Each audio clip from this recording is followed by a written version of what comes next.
Mas Robert, seberapa besar sih pertaruhan pertanggungjawaban Shin Tae-yong terhadap Erick Thohir? Karena kan ya tadi kita lihat ya banyak yang kayak wah kalau enggak nih Shin Tae-yong harus ganti. Yeah. Bahkan ada yang bilang kayaknya kenapa dari kemarin kalah nih gara-gara Shin Tae-yong nggak bisa ngomong Indonesia deh. Padahal kalau kita tahu Shin Tae-yong ini udah ngomong bahasa Korea ya dari lama gitu kan. Kalau kita baru mempermasalahkan bahasa kayaknya telat deh gitu kan. Nah, amatannya gimana? Dan gimana pertanggungjawaban Shin Tae-yong ke Pak Erick Thohir? Salah satu targetnya adalah lolos ke putaran 4. Artinya posisi 3, 4 itu udah wajib. Syukur-syukur bisa posisi 2 lah. Kita lihat tadi klasemen sangat sengit ya. Australia pun baru menghasilkan 6 poin sama dengan Cina, kemudian Bahrain, Arab juga. Jadi pertarungannya ini masih sangat terbuka.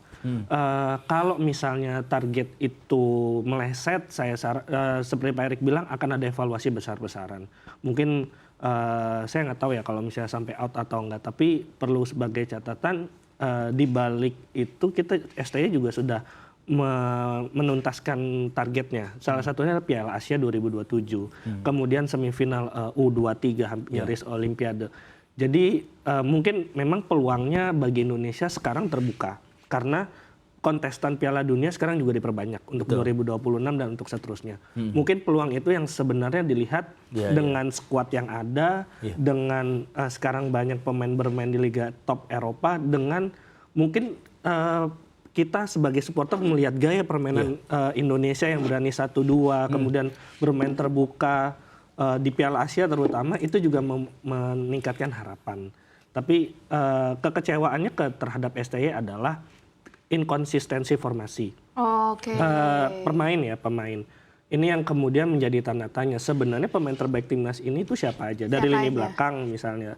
Rizky Ridho kadang dimainkan, tapi pas lawan Cina ternyata dicadangkan. Calvin Verdong ketika Cina dari fullback kemudian tiba-tiba jadi center back. Nah ini yang sebenarnya jadi kekecewaan. Tapi kalau bicara tanggung jawab terhadap Erick Thohir, saya rasa ketika itu meleset akan ada evaluasi besar-besaran, entah itu programnya atau lain-lainnya. Itu mungkin layaknya direksi BUMN. Iya. Ketika target dividen tidak tercapai gitu kan, mungkin ada evaluasi. Kontrak Shin Tae-yong gimana kira-kira? Ya 2027 ya. Memang ini kan untuk jangka panjang tadi ya. Dan beliau ini kan Shin Tae-yong juga supervisi ke junior. Jadi U23, U20, U17. Jadi semua itu di bawah supervisi dari beliau. Jadi memang Shin Tae-yong ini memang untuk jangka panjang. Jadi bukan sesaat aja ya, tapi, satu kegiatan. Dan tadi ya kita udah banyak cerita soal progres ya dari SEA Games sampai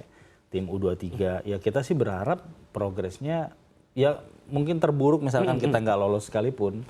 Tapi ini tim adalah fondasi untuk kesuksesan berikutnya. Misalkan di Piala Asia 27, di Asian Games 2028, Piala Dunia 2030 dan seterusnya. Oke, sebelum saya tutup Mas Iqbal dan juga Mas Robert, kalau dari segi mental kita bandingkan dengan tim dari Arab Saudi, bagaimana dengan mental tim kita? Saya ingin tahu dari mental tim kita.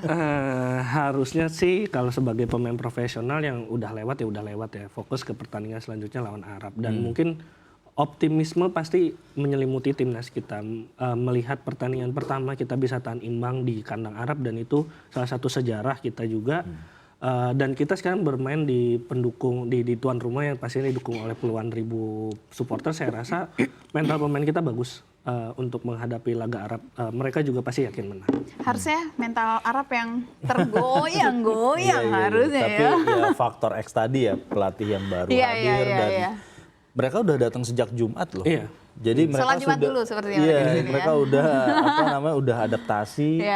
Jadi ketika sekarang misalkan ya lumayan ya, itu berarti mereka persiapannya serius, dan bahkan di media juga diberitakan mereka latihan tertutup untuk menunjukkan bahwa mereka fokus untuk meraih poin dan bahkan mungkin menang dalam pertandingan nanti. Oke, Mas Iqbal, singkat saja. Kalau seri atau kalah, berapa persen kira-kira akan masuk sampai final?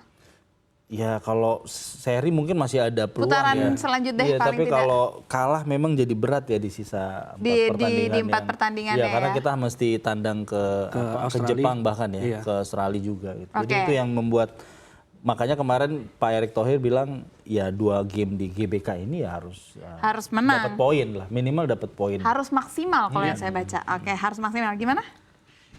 Singkat? Kalau kalah ketutup, seri mungkin masih ada tapi tipis. Oke, kalau gitu tentunya kita berharap semoga pertandingan ini Intinya harus menang. bisa maksimal, benar-benar hasilnya seperti yang Intinya harus menang. semua harapkan, dan kalau bisa jangan hanya maksimal tapi menang, membawa poin ya. 3 Jadi poin. kedepannya langkahnya bisa lebih ringan. Tentunya kita berharap yang terbaik untuk timnas Indonesia.